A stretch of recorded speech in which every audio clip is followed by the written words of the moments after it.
decay.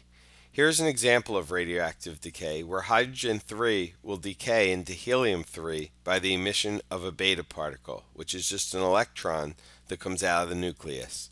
We're going to start with 100 atoms of hydrogen-3, and when we start our timer going, you will see that some of those atoms are going to randomly, spontaneously decay, and we never know when an atom will decay.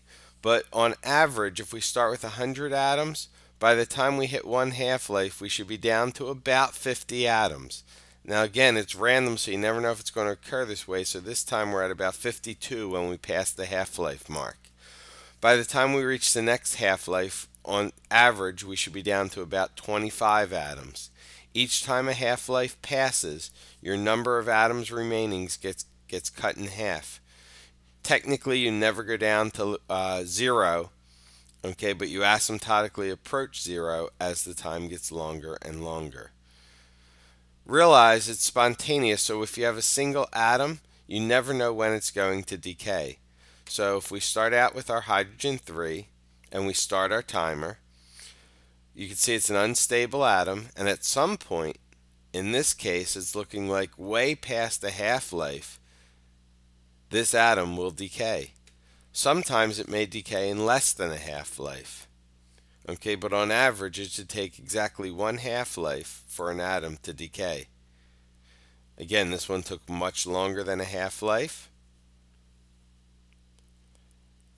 This one looks like it's going to take much longer than a half-life.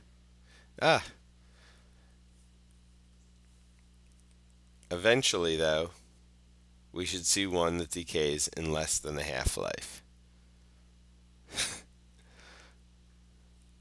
Okay, that one's never going to decay. Come on, decay. There you go.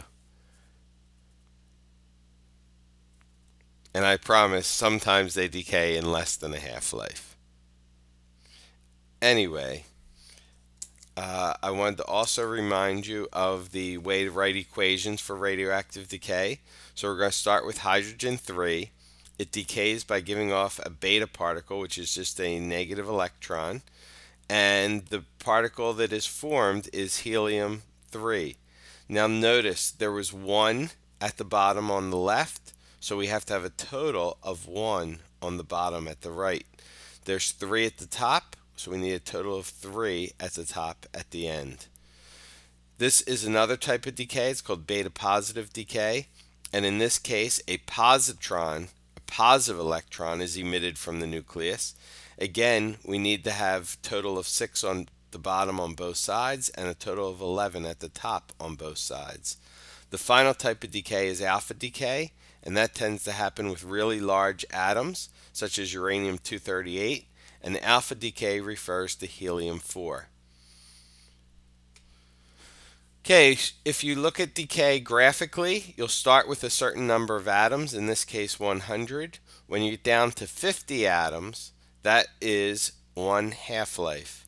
You'll notice when another half-life passes, you're down to about 25 atoms, and then 12 and a half atoms, and so on, with the number of atoms asymptotically approaching zero.